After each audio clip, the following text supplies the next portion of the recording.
साल है 2020। Astronaut Luke के घर पर अंतरिक्ष यात्रियों का एक समूह अपने प्रियजनों के साथ एक विदाई पार्टी का जश्न मना रहा है, क्योंकि वो जल्द ही मंगल ग्रह के पहले मिशन पर रवाना होने वाले हैं।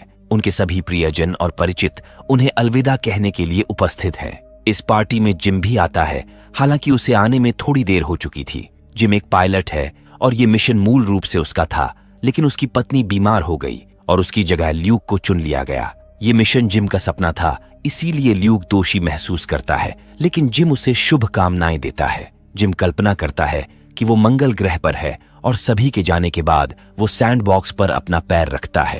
13 महीने बाद क्रू मंगल ग्रह पर सिडोनिया नामक एक जगह पर उतरता है। एक रिमोट कंट्रोल रोवर ने आसपास के पहाड़ों का विश्लेषण किया और उनके स्थान से 16 किलोमीटर दूर एक संरचना का पता लगाया। उन्हें पहाड़ की चोटियों पर एक चमकदार चीज दिखाई दे रही थी, और जब क्रू ने उसका विश्लेषण किया तो पता चला कि ये बर्फ जैसा कुछ है, और अगर ये बर्फ है तो उन्हें उम्मीद है कि पहाड़ के नीचे एक पूरा जल भंडार हो सकता है।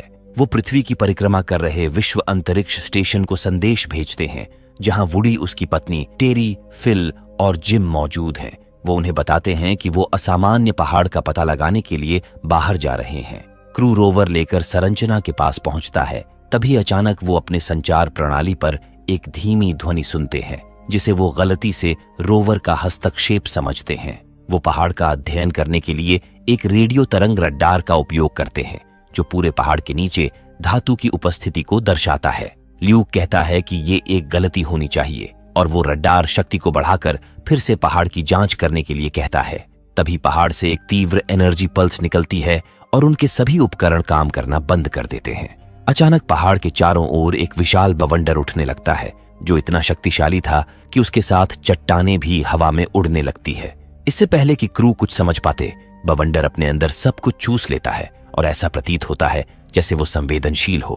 क्रू पीछे हटने लगता है, लेकिन तभी बवंडर सरगेई, रेनी और निक को मार देता है। सौभाग्य से इस घटना में ल्यूक जीवित रहता है।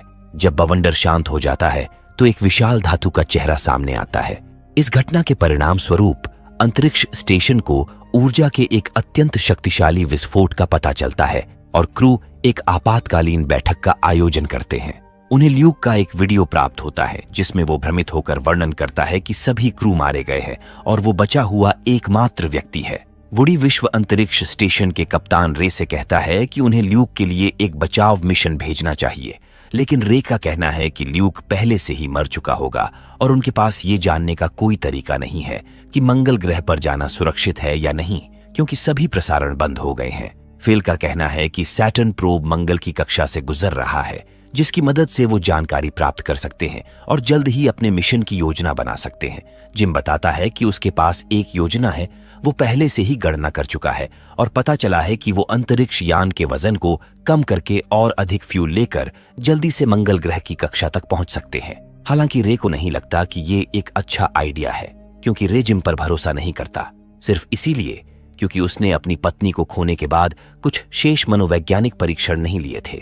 वुडी जोर देकर कहता है कि वो जिम और उसकी पत्नी ही थे जिन्होंने बड़े पैमाने पर अध्ययन किया और मंगल मिशन को डिजाइन किया। ये तर्क आखिरकार रे को आश्वस्त करता है और इसके परिणाम स्वरूप 4 व्यक्तियों की एक टीम के साथ एक बचाव अंतरिक्षयान मंगल के लिए रवाना होता है। 174 दिनों के बाद जब वो मंगल ग्रह के करीब पहुंचते हैं तो उन्होंने देखा कि मंगल पर एक रेतीला तूफान शुरू हुआ है, जो सीधा मार्स 1 के अभियान शिविर की ओर बढ़ रहा है। इसलिए अब उन्हें निर्धारित समय से पहले आगे बढ़ना होगा, नहीं तो तूफान पूरे ग्रह को कवर कर लेगा। कुछ घंटों बाद सैटर्न प्रोब मंगल ग्रह के करीब से गुजरता है और उन्हें पिछली टीम के बेस कैंप के पास 3 कब्रों की छवियां दिखाई देती हैं, जिसका अर्थ है कि ल्यूक अभी भी जीवित हो सकता है। वो उस स्थान को देखते हैं जहां से एक एनर्जी पल्स आई थी और ये पल्स अभी भी चल रही थी, जो उन्हें लगता है कि यह प्रोब के साथ एक समस्या है, क्योंकि 6 महीने पहले आया भूकंप ऐसा नहीं कर सकता था। हालांकि जिम को नहीं लगता कि ये एक भूकंप था। कैप्टन रे क्रू को मंगल पर लैंड करने की इजाजत दे देता है। लैंड करने से पहले जिम पुराने वीडियो देखकर अपनी पत्नी को याद करता है। मंगल ग्रह पर कदम रखना हमेशा से ही उसका सपना था, क्योंकि उसे यकीन था कि वहां कुछ अथाह है, लेकिन बदकिस्मती से वो कभी पूरा नहीं हुआ। इसलिए अब जिम उन सवालों के जवाब प्राप्त करने का इरादा रखता है जो वो चाहती थी। जब क्रू मंगल पर उतरने की तैयारी कर रहे थे तभी अचानक माइक्रोमीटियोरॉइड जहाज से टकराते हैं, जिससे फील के हाथ में चोट लग जाती है और जहाज में छेद हो जाते हैं। परिणाम स्वरूप जहाज का दबाव कम होने लगता है। वुडी टीम की मदद से अंदर और बाहर से छेद को सील कर देता है, लेकिन उन्हें इस बात की कोई जानकारी नहीं है कि उल्का पिंडों ने उनके फ्यूल टैंक को भी क्षतिग्रस्त कर दिया है, जिससे मंगल के वायुमंडल में फ्यूल लीक हो रहा था। जैसे ही वो इंजन को फायर करते हैं तो एक विस्फोट होता है जो उनके जहाज को नष्ट कर देता है। अब जहाज वायुमंडल में गिरने लगता है, जिसका अर्थ है कि ये 3 मिनट में जल जाएगा। क्रू के पास ये जहाज छोड़ने के अलावा और कोई रास्ता नहीं था। तभी उन्हें एक सप्लाई मॉड्यूल के बारे में पता चलता है जो मिशन मार्स 1 द्वारा कक्षा में छोड़ा गया था और उनसे केवल 1 किलोमीटर दूर था। क्रू ने फैसला किया कि वो स्पेस वॉक करके सप्लाई मॉड्यूल तक पहुंचने की कोशिश करेंगे। खुद को एक दूसरे से बांधे हुए वो बाहर निकलते हैं, लेकिन पता चला कि सप्लाई मॉड्यूल बहुत तेजी से आगे बढ़ रहा है। वुडी ने फैसला किया कि वो अपने जेट पैक में सभी फ्यूल का उपयोग करके मॉड्यूल की तरफ पूरी गति से उड़ान भरेगा और एक ग्रैपलिंग गन वायर लेगा जिसे वो मॉड्यूल के साथ जोड़ देगा। हालांकि फ्यूल जल्द ही खत्म हो जाता है और वो अपनी रफ्तार धीमी नहीं कर सकता था, जिससे वो तेजी से मॉड्यूल के पास जाने लगता है। वो वायर को मॉड्यूल के साथ जोड़ देता है, लेकिन अपनी पकड़ खो देता है और स्पेस में बिना किसी फ्यूल के फंस जाता है। क्रू के बाकी सदस्य उसे बचाने की बात करते हैं, लेकिन वुडी का कहना है कि उनके पास वापस जाने के लिए फ्यूल नहीं बचेगा।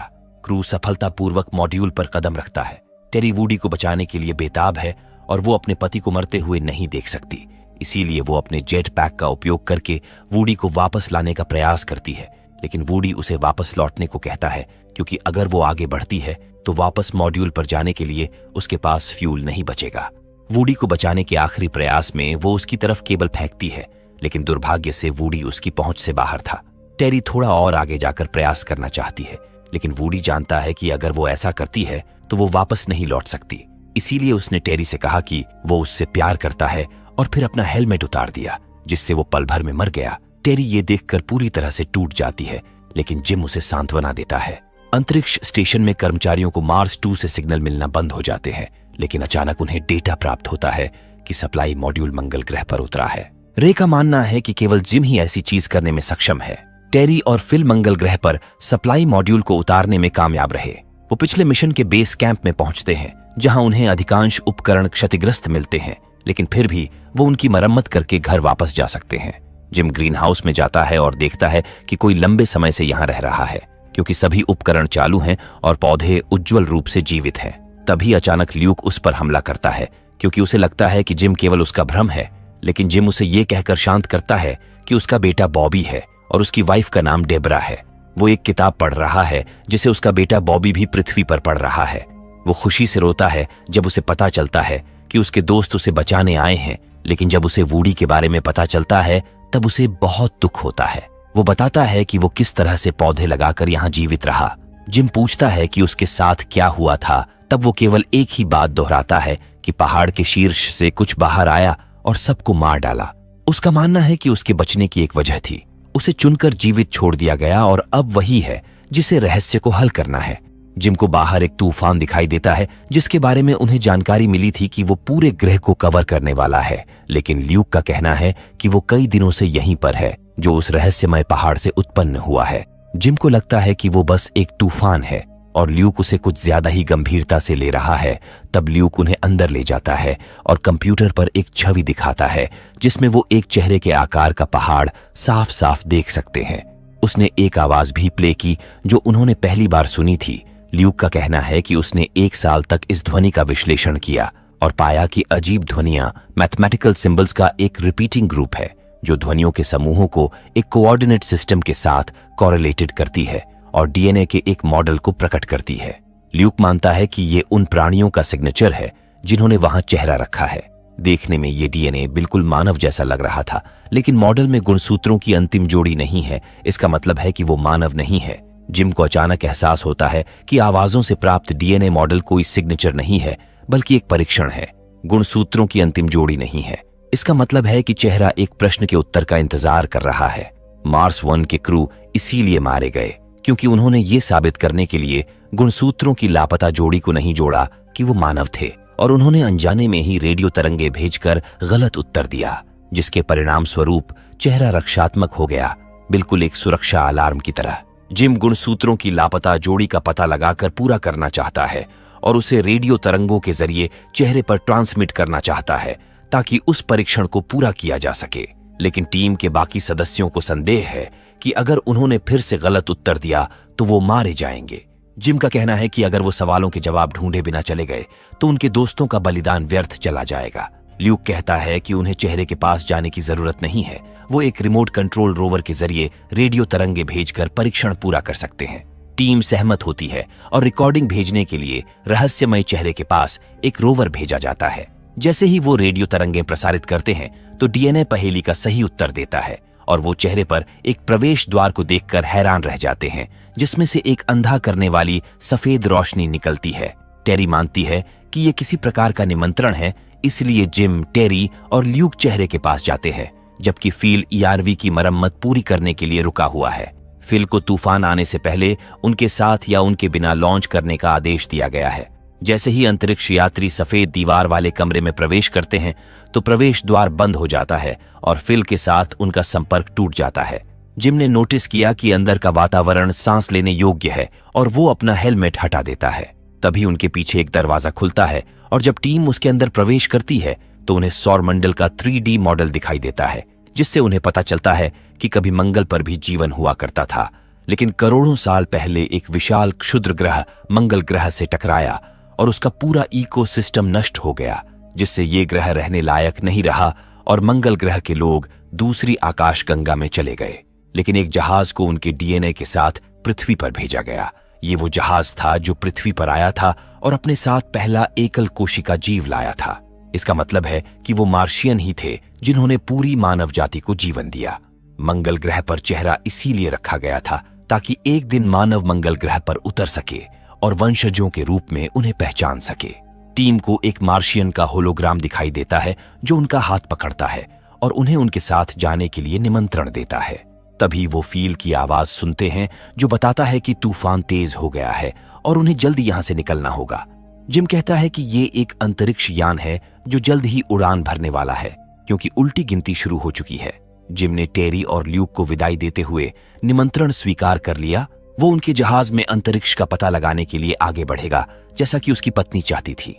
टेरी और ल्यूक जिम के फैसले से सहमत होते हैं और उसे अंतिम अलविदा कहकर बाहर निकलते हैं। वो मुश्किल से समय पर रिटर्न ट्रिप मॉड्यूल में पहुंचते हैं, क्योंकि फिल जाने ही वाला होता है। जिम एक सफेद घेरे में कदम रखता है और उसे ऊपर उठा लिया जाता है।